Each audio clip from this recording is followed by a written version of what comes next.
Welcome to today's Medicare 360 show. I'm Jennifer Lee, your Medicare 360 host, and let us begin. Today we are going to go over Medicare supplement insurance, Medigap. How does Medigap work?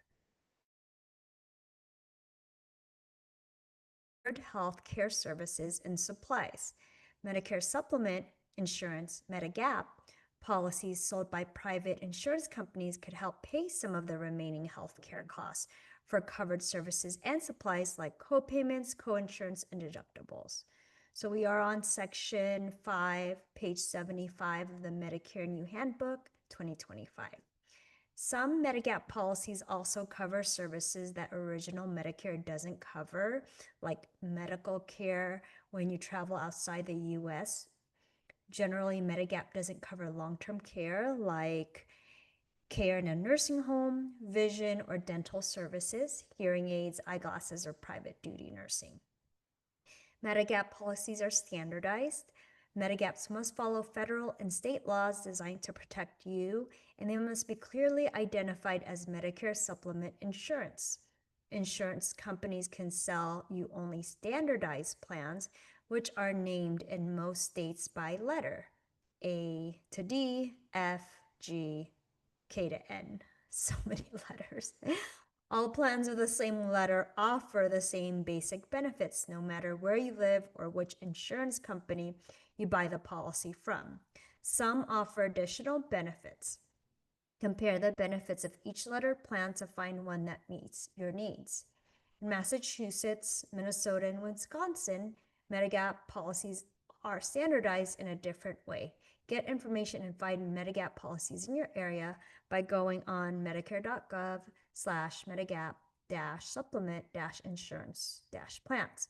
You could also visit medicare.gov/publications to review the booklet. Choosing a Medigap policy, a guide to health insurance for people with Medicare. Important Medigap plans sold to people who are new to Medicare on or after January 1st, 2020 aren't allowed to cover the Part B deductible. Because of this, plans C and F are no longer available to people new to Medicare on or after January 1st, 2020.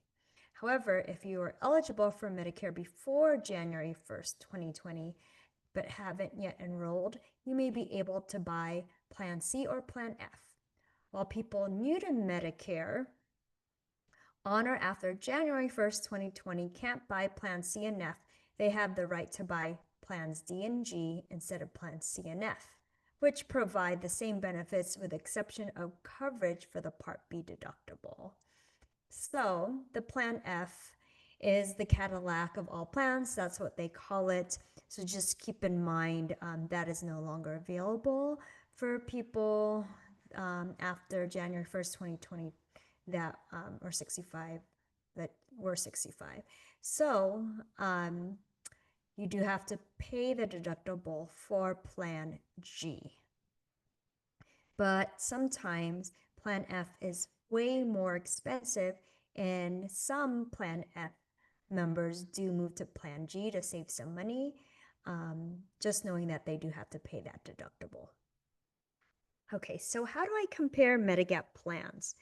The chart below shows basic information about the different benefits covered by Medicare supplement insurance, Medigap, in 2025. A percentage appears. The Medigap plan covers that percentage of benefit, and you're responsible for the rest. So, like I mentioned, there's A, B, C, D, F, G, K, L, M, N. That's a lot of letters. So, all of those Medigap plans do cover 100% of Medicare Part A coinsurance and hospital costs up to an additional 365 days after Medicare benefits are used. So just keep in mind that deductible when you go to the hospital, and then the 60 to 90 day and the 90 to plus days, you're not paying that because the Medigap is covering that at 100% on all of the plans. Okay, So Medicare Part B coinsurance or the co-payment. So all of these A, B, C, D, F, G, M, and N pay 100% of that. Part B coinsurance or co-payment. So that's like the 20% coinsurance that original Medicare has. So classic example, you go get surgery, a knee or hip replacement costs $100,000. That 20% that you're on the hook for, if you do have a Medigap plan, the plan A, B, C, D, F, G, M, and N pay for that. K pays 50% of that, and L pays 75%. So the ones that are most popular I will go over, which is going to be your G, okay, or your K, or your N. So let's see, blood benefit, first 3 pints. So it's 100% covered on A, B, C, D, F, G, also M, but K is 50%, L is 75%, and N is 100%. Okay. Part A, hospice care coinsurance or copayment. So A, B, C, D, F, G plus M and N cover 100% of that. The only one is the K is 50% and the L is 75%. So skilled nursing facility care coinsurance. C, D, F, G, and M pay, and N pay 100%, K is 50%, and L is 75%. Part A deductible. Okay, that is B, C, D, F, G, N pays 100% of your Part A deductible, and the K pays 50%, and the L pays 75%, and the M pays 50%. Part B deductible, the only ones that cover the Part B deductible is C and F, and like I mentioned earlier, this is no longer available for those that turn 65 or over in 2020. Okay, so Part B excess charge. So sometimes a doctor could charge more than the Medicare fees, 1.5% or so. This says that these companies will also pay that. So the only letters that cover that are F and G. Okay, foreign travel emergency up to plan limits. So C, D, F, G, M, and N cover 80% of that. That's one of the things I don't like about Medigap plans, is because typically it's like a lifetime of 50,000, and then you still have a co-insurance and sometimes a deductible on that. Okay, so for Medigap plans K and L, there is an out-of-pocket limit. So the K is 7,220 and the L is 3,610. So plans F and G also offer high deductible plans in some states. You may pay Medicare covered costs, coinsurance, copayments, and deductibles up to the deductible amount of $2,870 in 2025 before your policy pays anything. You can't buy plan C and F if you're new to Medicare or after January 1st, 2020. Go to page 75. So there are some high deductible plans that are lower in price if you do wish to just pay a high deductible. So for plans K and L, after you meet your out-of-pocket yearly limit and your yearly Part B deductible, $257 in 2025, the Medigap plan pays 100% of covered services for the rest of the calendar year. Plan N pays 100% of the Part B coinsurance. You must pay a copayment of up to $20 for some office visits, up to $50 for emergency visits that don't result in an inpatient admission. So some money there. Okay, what else should I know about Medigap? Before you could buy Medicare supplement insurance, Medigap, you must generally have Part A and B, with Medigap. You pay a monthly premium to a private insurance company in addition to the monthly Part B premium you pay to Medicare. If you're thinking about Medigap, be sure to compare plans. The costs may vary between plans offered by different companies for exactly the same coverage, and it may go up as you get older. Some states limit Medigap premium costs. A Medigap policy only covers one person, spouses may separate coverage. So that is the biggest thing. People always say, oh, is this a joint thing? No, Medicare is an individual plan policy. So typically, if you do see a spouse with another spouse's Medigap, typically they do it for household purposes and it's on one billing statement. So I've seen that happen.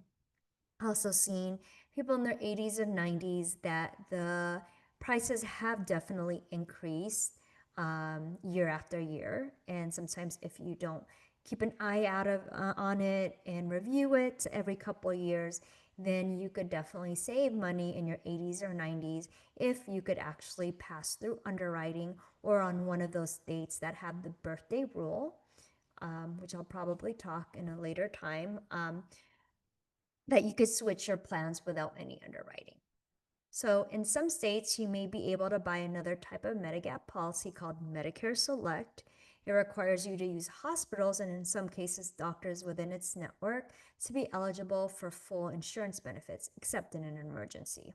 If you buy Medicare Select, you have rights to change your mind within 12 months and switch to standard Medigap.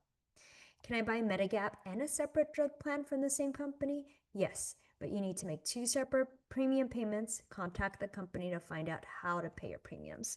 So that's kind of one of the overbearing things that my clients don't like in regards to Medicare supplement, because you do have to pay for your Part B premium, then you have to pay for your Medigap premium, then you have to pay for your prescription drug plan premium, right? And then if you have extra dental, vision, hearing benefits, and ancillary products, then that's going to be a separate charge.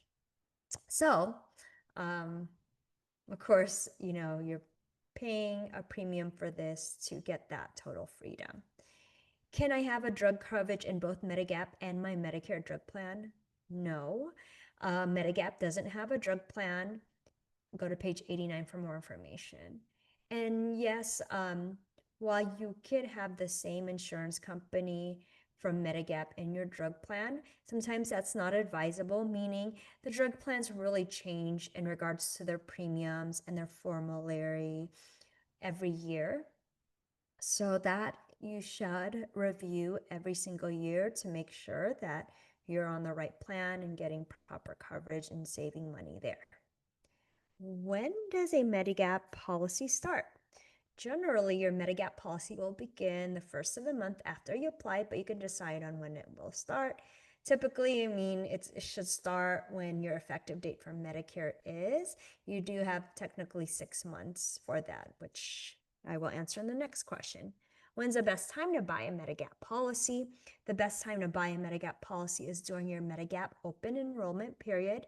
This 6-month period begins the first month you have Medicare Part B medical insurance and you're 65 or older.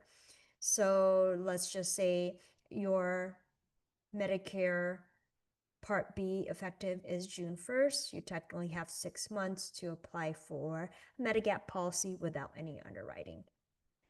Some states have additional open enrollment periods. After this enrollment period, you may not be able to buy a Medigap policy or it may cost more.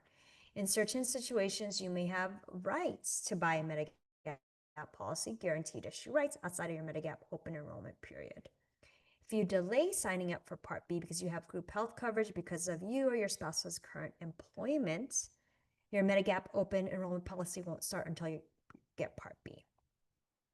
Federal law generally doesn't require insurance companies to sell Medigap to people under 65. If you're under 65, you may not be able to buy the policy you want or any policy until you turn 65. However, some states require Medigap insurance companies to sell Medigap policies to people under 65. If you're able to buy one, it may cost more. I have seen this. It definitely does cost more when it's under 65. But we definitely will review all the plans in the area, and sometimes there's a good deal, or like the rates went significantly down for that particular area at that particular month. So that's great. A Call Your State Health Insurance Assistant Program SHIP.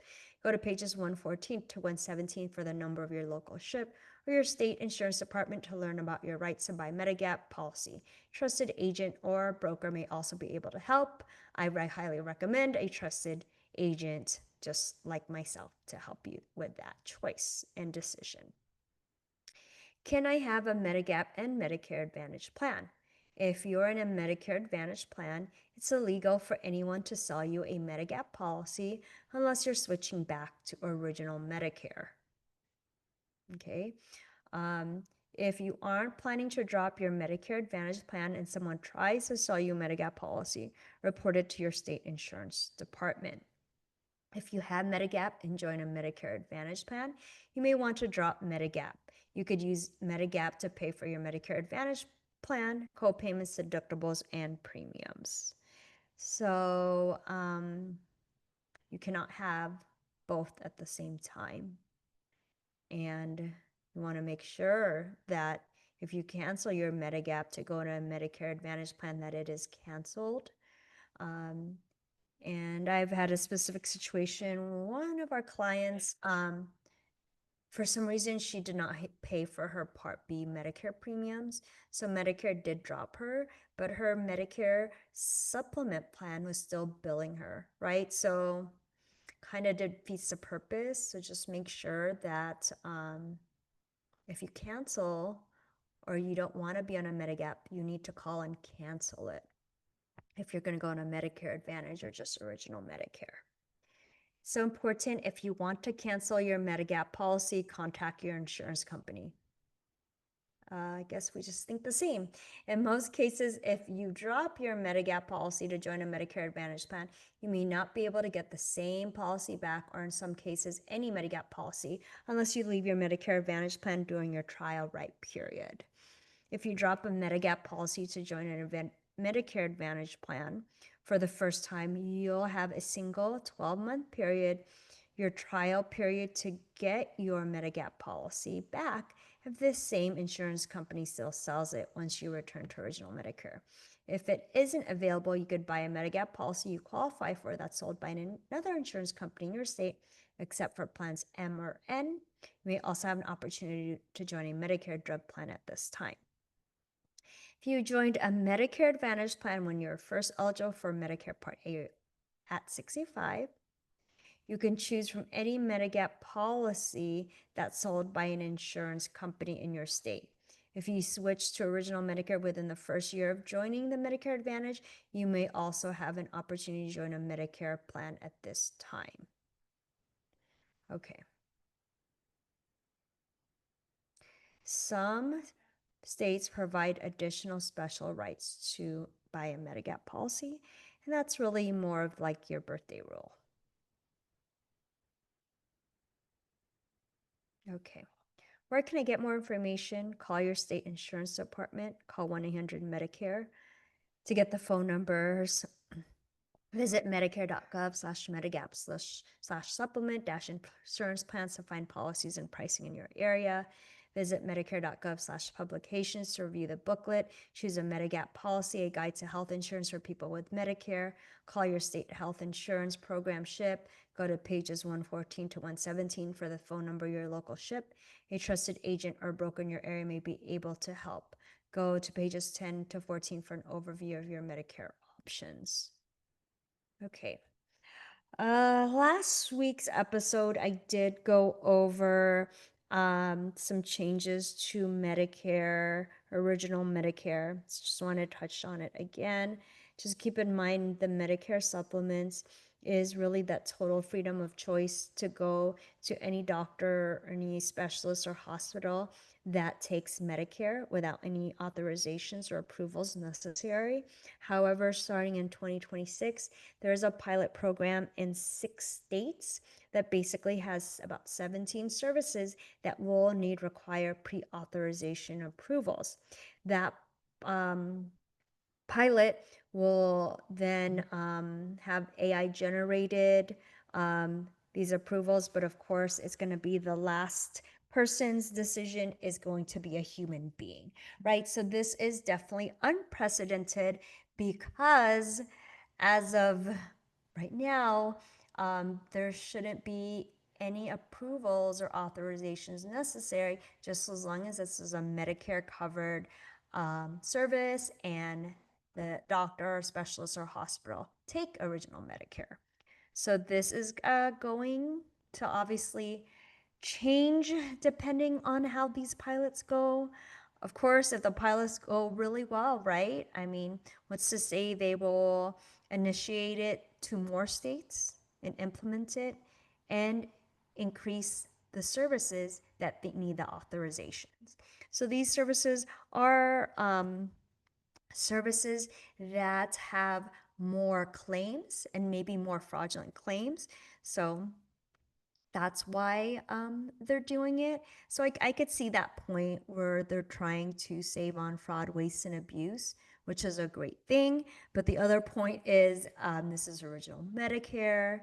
There's supposed to be no authorizations or approval. Why pay for the premiums if you have to get approvals, right? So more to follow on that, more updates to that as well. And a lot of people, when they are turning 65, they always ask, you know, what's better? Medicare Advantage, Medicare Supplement, what's the best plan? First of all, it's going to depend on your specific area, your zip code, your county, because every county has different plans, right? Depend on your state. Some states just have better plans than others, right? And it depends on your preference. So, meaning, do you want total freedom and control, which may change in the future? Do you want value, meaning you want to pay the lowest cost, have a package deal, don't pay now, pay later? So it really depends because there are some counties that have exceptionally great Medicare Advantage plans, and it's very hard to decipher which plan, because the Medigap you have to pay a premium to on top of your Medicare Part B. You have to pay additional drugs plan, and sometimes your drugs even cost more. I've seen it cost, you know, 4 or 5 times more than a Medicare Advantage. But it is a personal preference.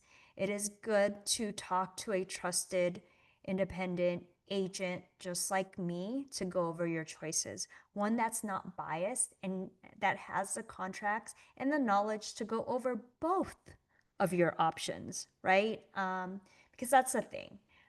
You ultimately are the decision maker in your healthcare. So it is best to get sound advice that's not biased and it's factual. And then you can make a decision with your healthcare needs, preferences, affordability, location on what plan would be best for you. So we do go over the pros and cons, the underwriting factors, if there are any, and just everything that we can.